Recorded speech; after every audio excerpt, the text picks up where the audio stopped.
You're listening to the Cyberwire Network, powered by N2K.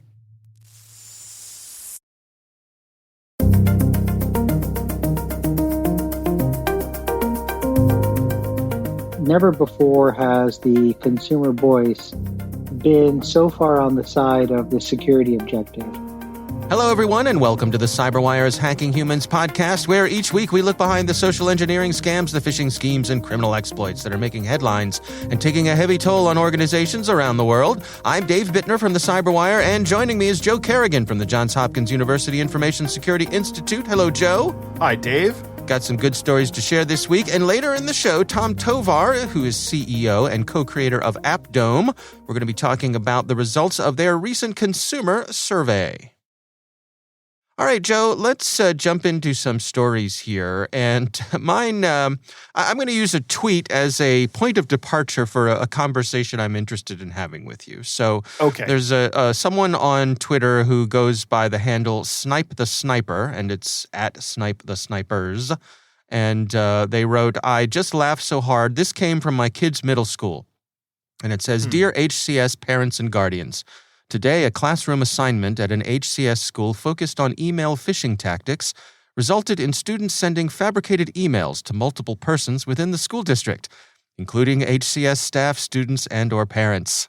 The emails, This is great. The emails, which may have focused on school-related matters, may lead people to think that they were created by an HCS staff member, while the intention of the assignment may have been to instruct students not to be duped by phishing scams. An unintended result may be that the recipients of the emails who are unaware of the classroom assignment are misinformed. While you may not receive one of these emails, we wanted to make you aware of this occurrence. We ask our employees, students, and parents who may have received a fabricated email to delete it immediately and not share it with others. Thank you for your understanding and cooperation." This is awesome. Unintended consequences. That's the first thing that came to my mind. Yeah. They use the term unintended result.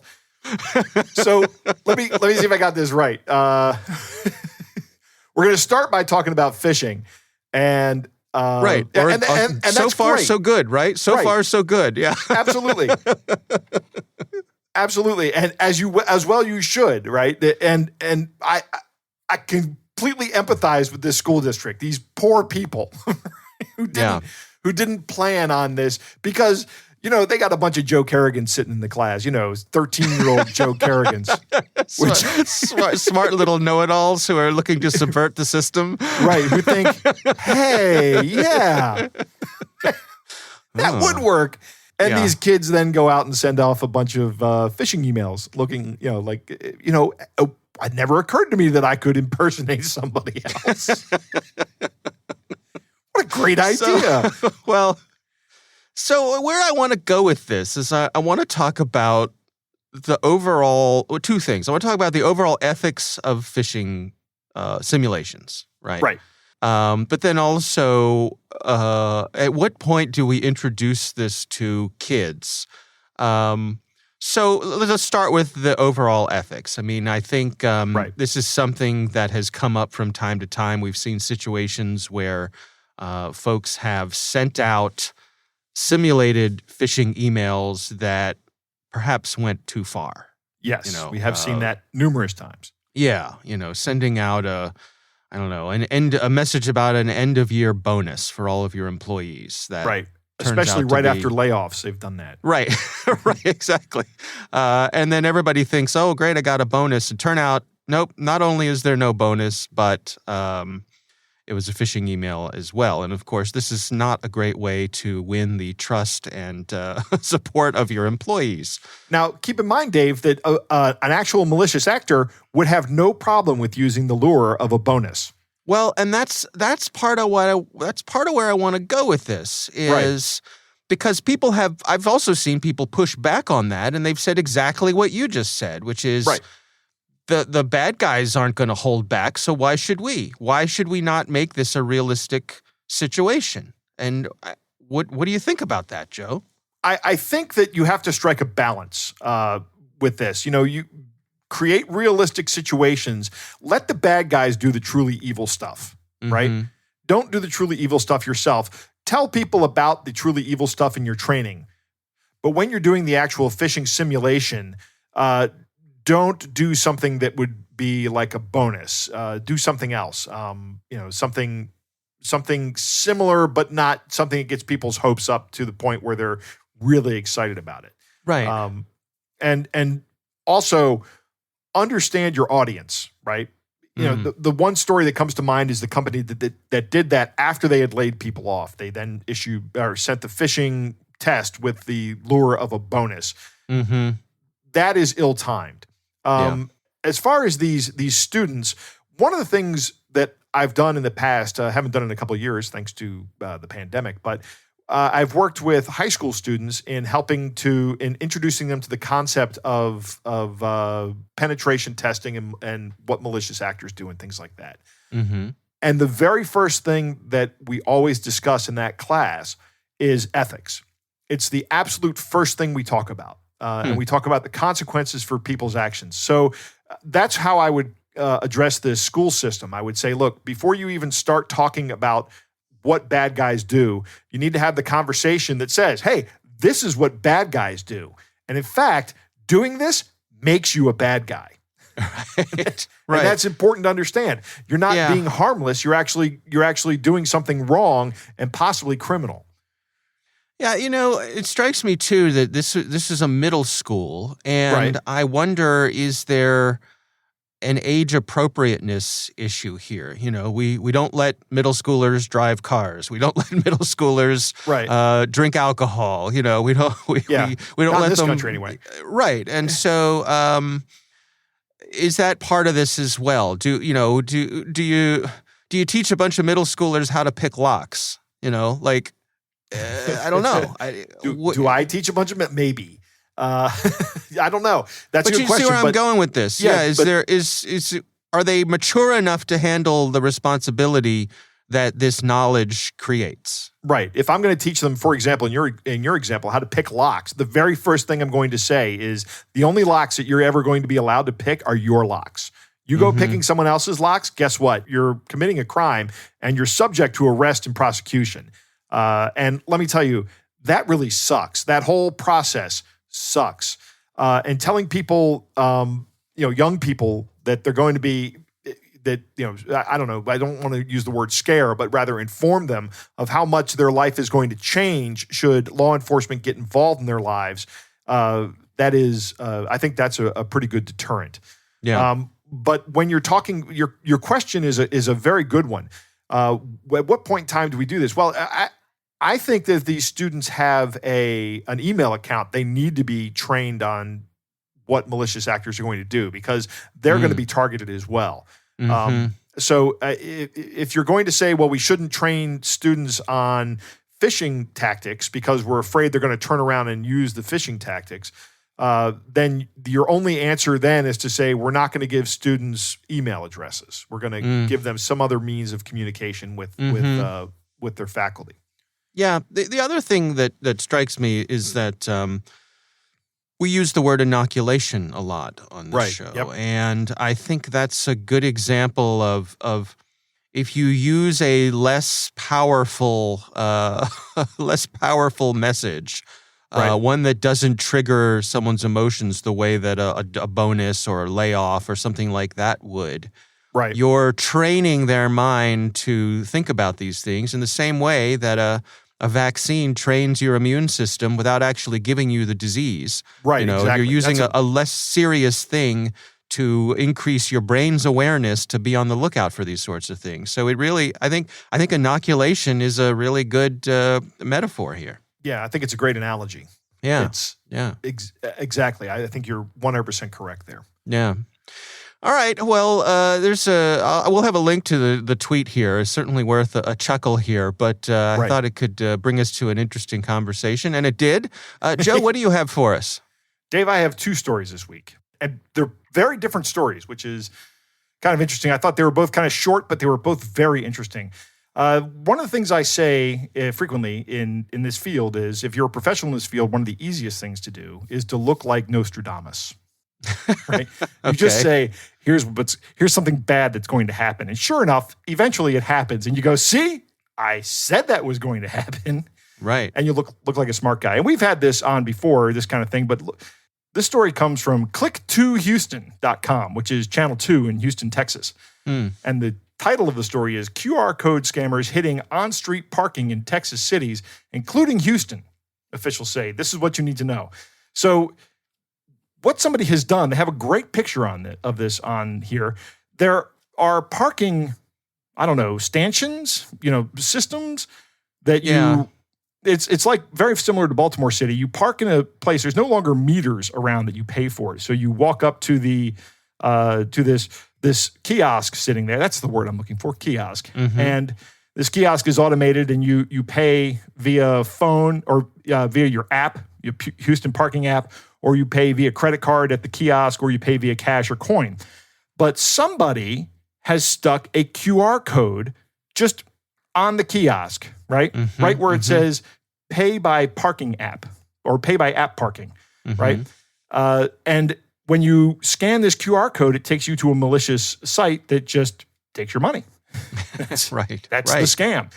But the QR code is there. And Houston, the city of Houston is letting people know, we don't accept payment via this QR code. There are 4 ways to pay. You can use cash, bills, coins, credit cards, or our app. That's it. Don't scan the QR code. So they don't even have a QR code that they're covering up with this malicious QR code. They're just sticking a malicious QR code on the parking kiosk. That's the scam. Yeah.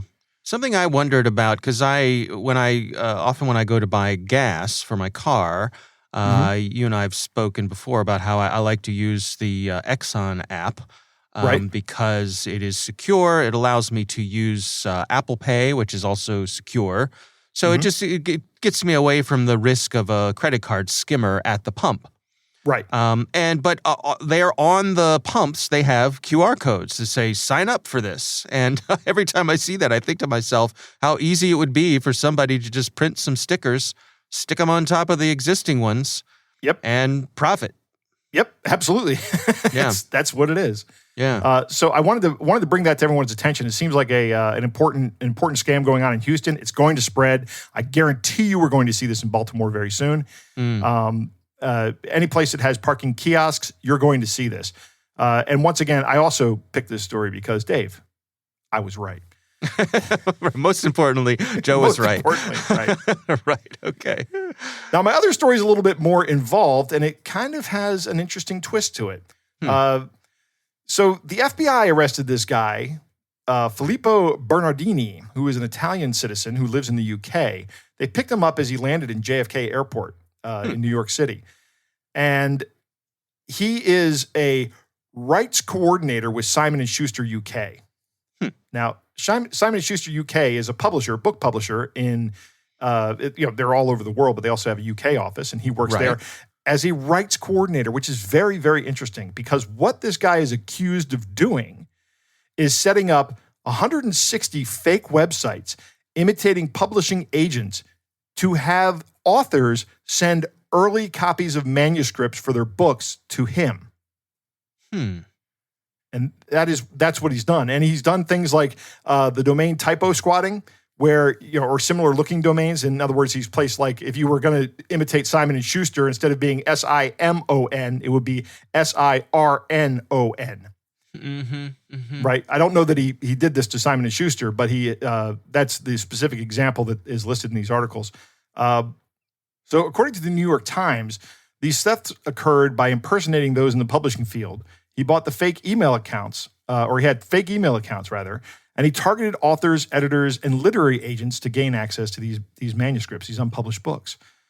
The indictment accuses Bernardini of impersonating, defrauding, and attempting to defraud hundreds of individuals over this 5-year period.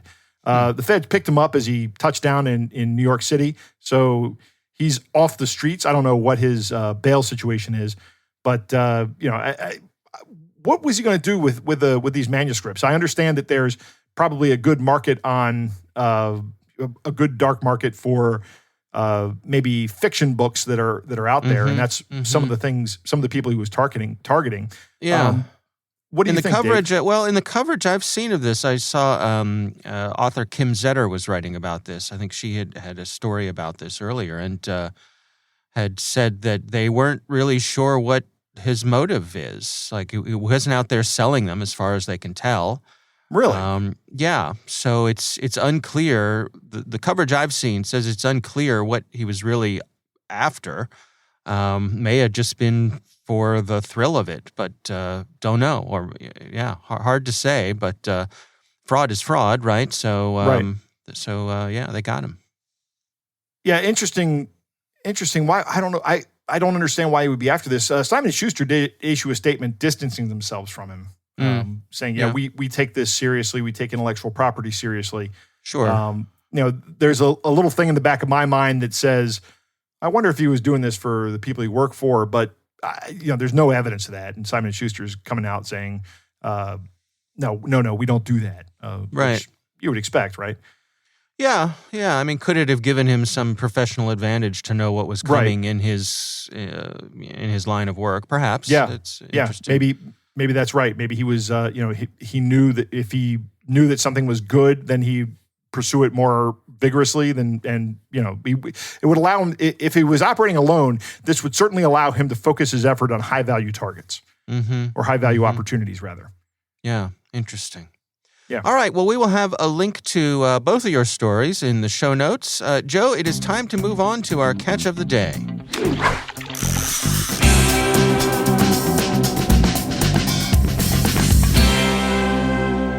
Dave, our catch of the day is a message that purports to come from the United States Postal Service. It was sent to us by a listener named William, who writes, I'll bet this nets a lot of victims this time of year. He sent this back before the holiday season was over. Note that there is no USPS tracking number, as they apparently want me to open the attachment. Seriously, not happening. I did not include the attachment, but expect it may be some kind of malware. If someone were expecting or missing a delivery, I suspect this might work very well on them. And I would agree with William on this. Dave, why don't you go ahead and read the actual message that allegedly comes, it does not come at all, from the United States Postal Service. Well, it says, greetings. Package delivery attempt failed on December 23rd, 2021, 15:57 hours.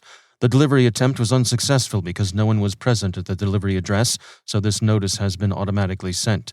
You can arrange redelivery by contacting us with your postal reference number found on the attached receipt copy in attachments. In case the item is not scheduled for redelivery in 14 days, it is going to be returned to the sender. Right. And then there is an attachment there listed, and it says receipt.img. Now, Dave, this is why I wanted to talk about this, because William didn't send us the actual attachment. Okay. But we've seen these before, and it's been a while since we talked about it. So I wanted to talk about the IMG file. If you were to guess at the type of file an IMG file is, what would you think it was? I would think it's an image file. An image file. So like when you think image, do you think picture? Yeah, I think like a JPEG or a GIF or something like that. Sure. Right. I'll bet that's what a lot of people think, because it does mean image, but it does not mean picture. So I know that we are targeted to a non-technical audience as well as a technical audience. So the technical listeners are going to get bored by this. But when you have an image file, an IMG file, that is actually a disk image. It is an image of like a hard drive or a hard drive partition or a CD or something. All of those things can be represented as virtual things. And when you want a virtual hard drive, that can be represented as a .img file. It is not a picture. It's actually a virtual hard drive. I've seen these before. I've actually opened one of them up and mounted it. What happens when you open it up and mount it is there is a malicious file inside there. It's usually a PDF with some kind of malicious functioning. I didn't see this particular one, but I would love to get a copy of it. But William, don't send it to us because it has to go through the CyberWire's emailing system. Is auto execute still a thing on Windows machines these days? Like you mount a volume and something can auto execute, or has that gone by the wayside? You know what? I don't know. That's an excellent question. I know it can work with USB keys, so I imagine it's still out there. Yeah. Okay. That's a good question. I should look into. Dave, you and I have talked about this before as well. We don't get down into the technical weeds like we used to. Right? No, we do not. No, I miss. Who has time for sometimes. that? Right. That's a younger person's job. Right. We hire people to do that for us. Right. Exactly. Yeah. Right. I don't understand things anymore. No, quick, get me a young person. Right. Right. This scares me. Right. That's why I have kids, Right. They have to figure out how to record that show. Yeah, exactly. Yeah. So Yeah. if you get an image like this, or if you get a message like this, number one, understand it's a scam. These are very popular, especially around the holidays. And if you see a .img file, know that is not a picture. That is a hard drive image. And if you double click on it, you will mount a hard drive onto your system, a virtual hard drive that could have anything on it. Right. Anything. Right. All right. All right. Well, our thanks to our listener, William, for sending that in. We do appreciate it. We would love to hear from you. If you have something that you would like us to read for a catch of the day or a story you'd like us to consider, you can email us. It's hackinghumans@thecyberwire.com.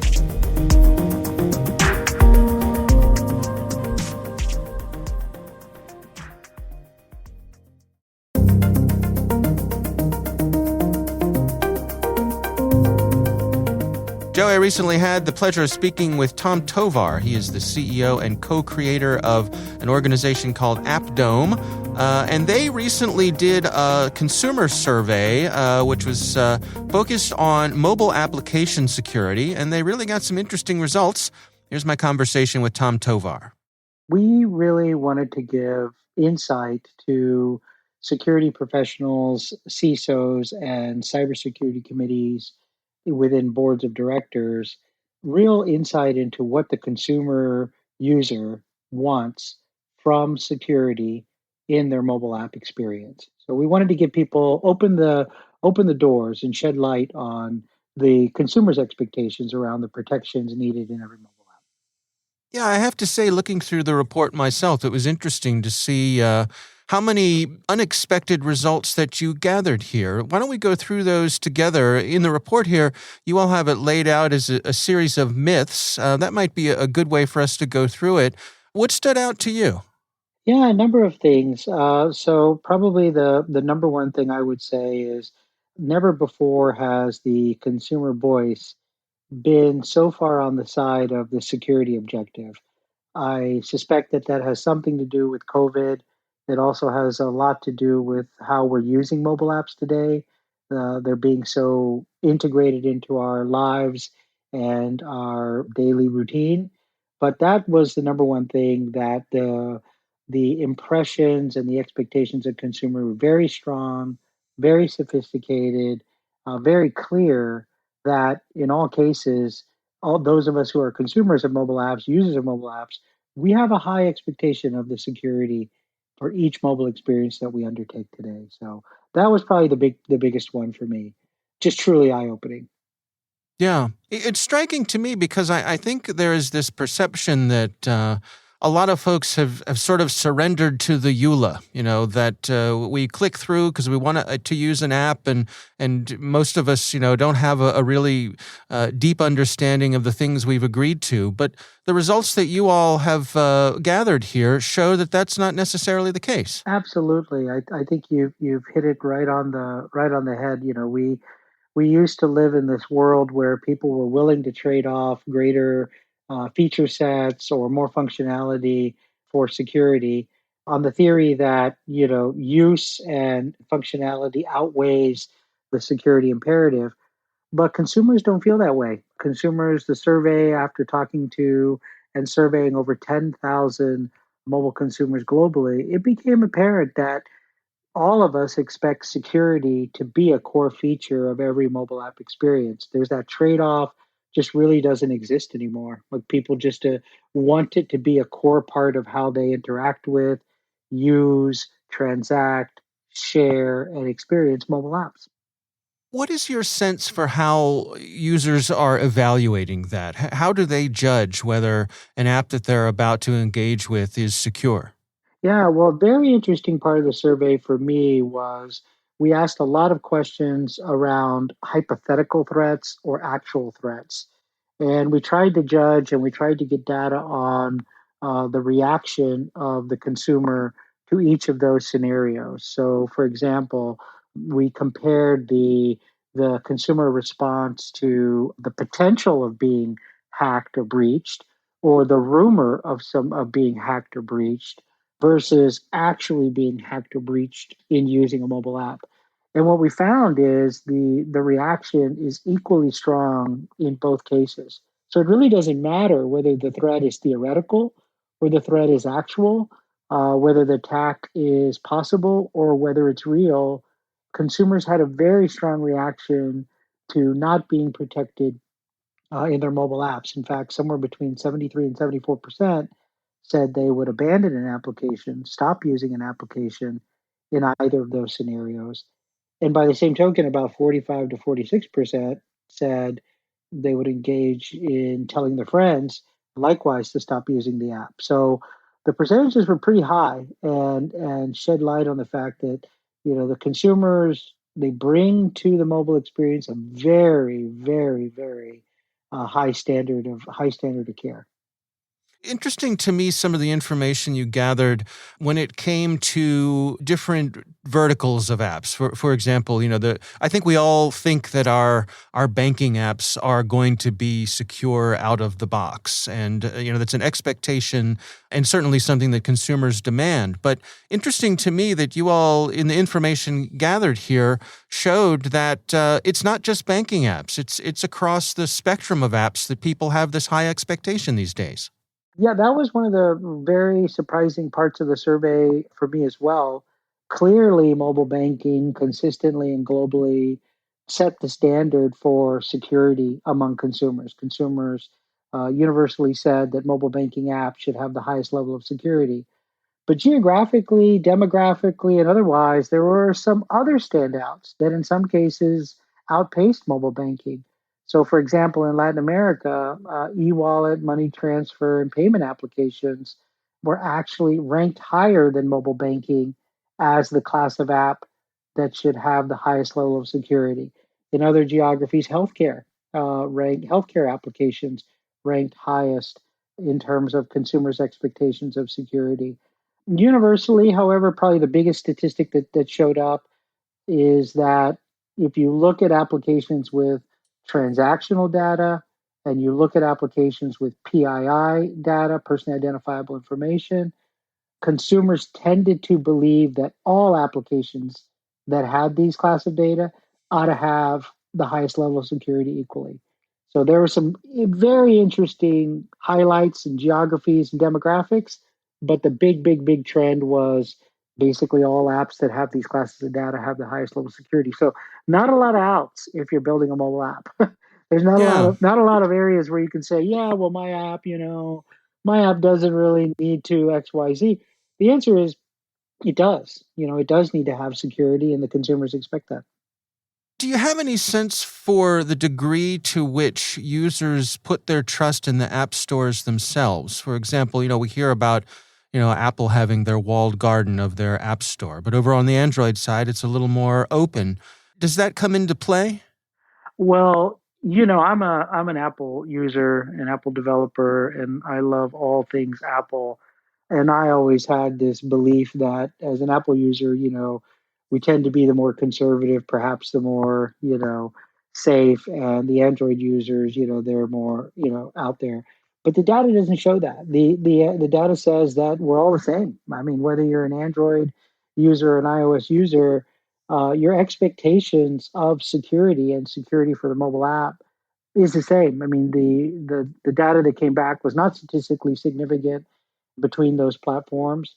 So pretty much across any dimension, whether you're talking about malware or data theft, credential theft, network level attacks, and what have you, the data showed just almost identical consistency between the expectations of Android users and the expectations of iOS users to these classes of threats. So, Hmm.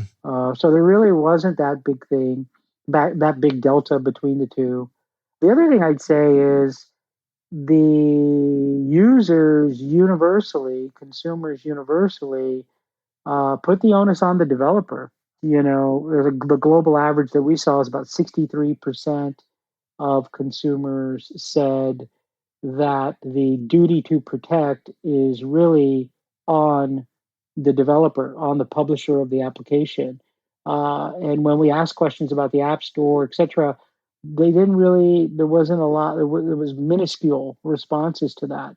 So most of the responsibility, at least from the consumer's perspective, is on the developer, is on the publisher of the application to ensure that the experience, the mobile experience, is safe, is protected, is secure, and that was just that was absolutely clear in the survey data. So, what are your recommendations here? What are the take homes for folks who are out there developing these apps? I mean, is it time for them to recalibrate some of their expectations? Yeah, there's some really great, obviously the mobile development community is very rich and diverse and complex. There's some really amazing people out there doing some amazing work to ensure the best security is delivered as part of every release. I think where the survey really comes into play is for the security professionals and the CISOs who are doing the great work to advocate for better security for the user, advocate for integrated security options in the mobile app experience. And this survey data really helps them make that case in their own organizations to break through some of these myths, and get the resources and priority they need to make mobile app security a priority for their business because the consumer is so clear in wanting that. So, in the survey, did you get any sense for what types of vulnerabilities are most important to users? Yeah, we did. We spent a lot of the survey on that specific question. First of all, consumers are wildly sophisticated about threats, which is amazing to me. Very clearly understood the difference between different kinds of threats. Consumers tend to look at their mobile app experience as something that's very personal to them.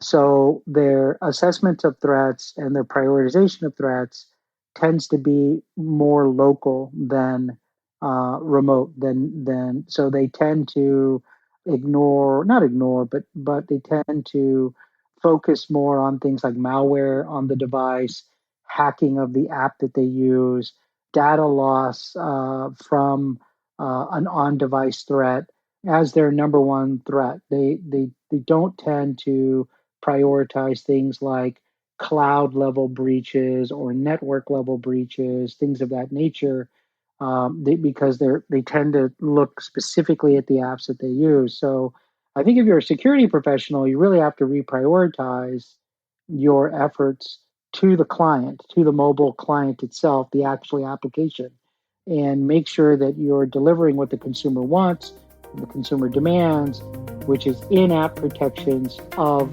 their mobile experience, equal and maybe even above some of the other protections that you're looking at, which would tend to protect the network or the cloud systems.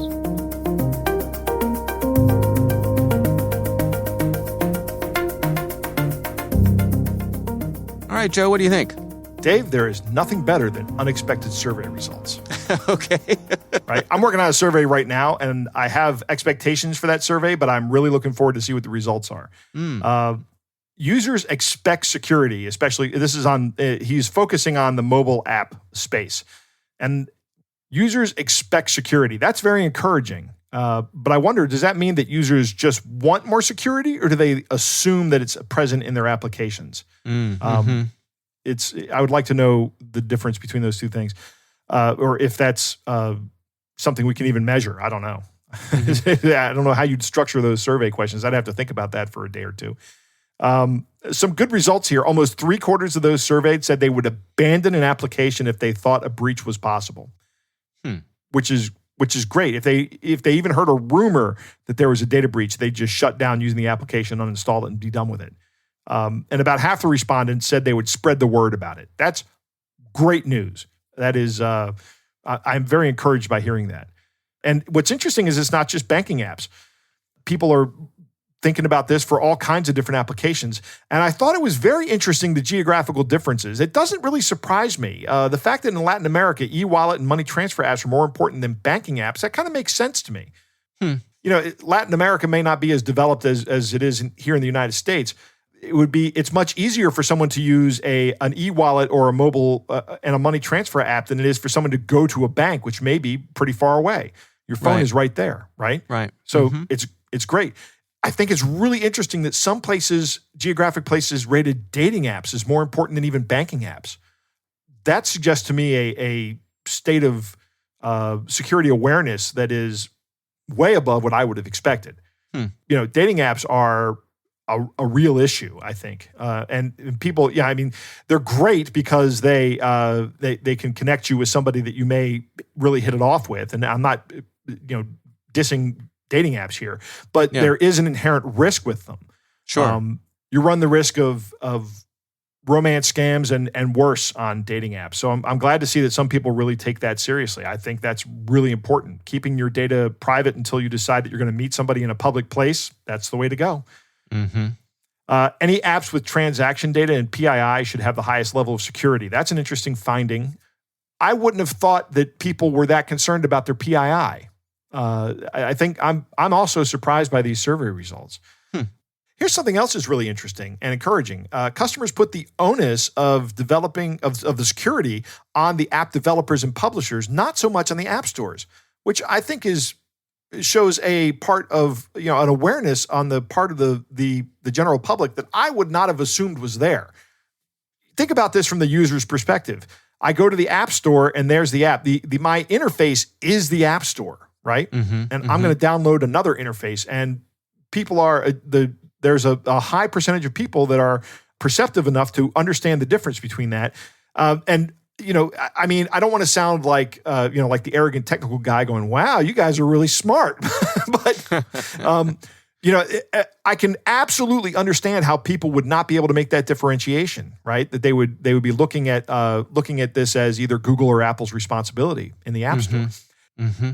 But what's interesting is that Apple and Android, or Google in the Android store, both these iOS and Android operating systems have taken steps to assure user security and privacy. One of the things I talked about a couple of years ago was an Omron app. Omron makes like home medical devices, like my blood pressure monitor that sits behind me. My blood pressure monitor is Bluetooth connectable.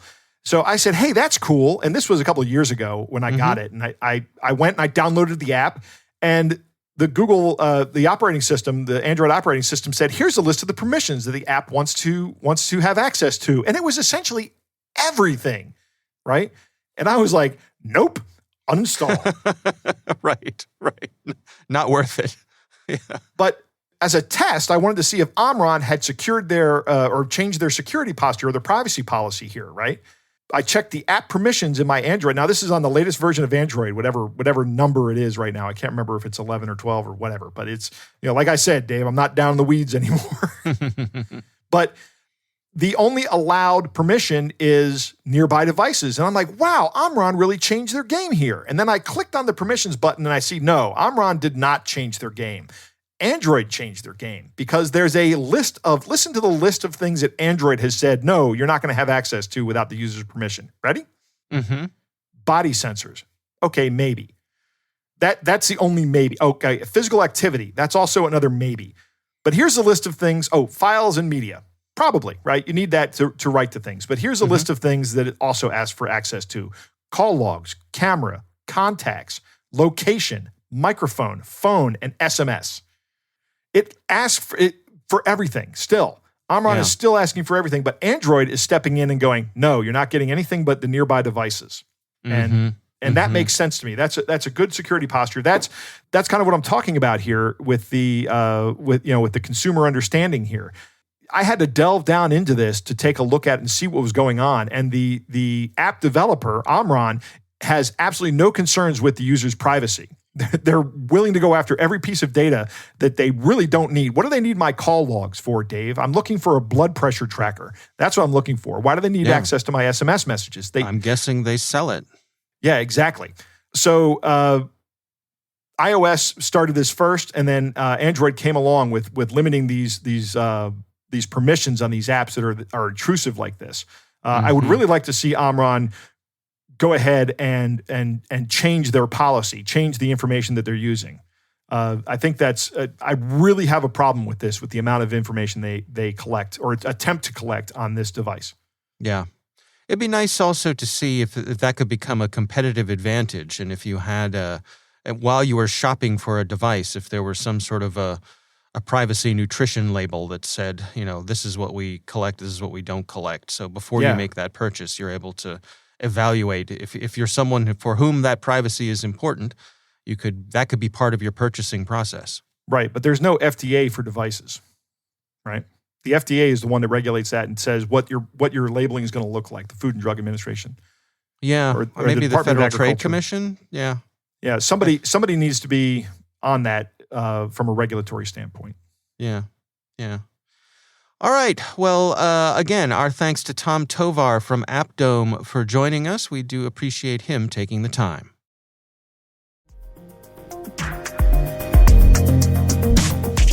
That is our show. We want to thank all of you for listening. Thanks to the Johns Hopkins University Information Security Institute for their participation. You can learn more at isi.jhu.edu. The Hacking Humans podcast is proudly produced in Maryland at the startup studios of Data Tribe, where they're co-building the next generation of cybersecurity teams and technologies. Our senior producer is Jennifer Iben. Our executive editor is Peter Kilpe. I'm Dave Bittner. And I'm Joe Kerrigan. Thanks for listening.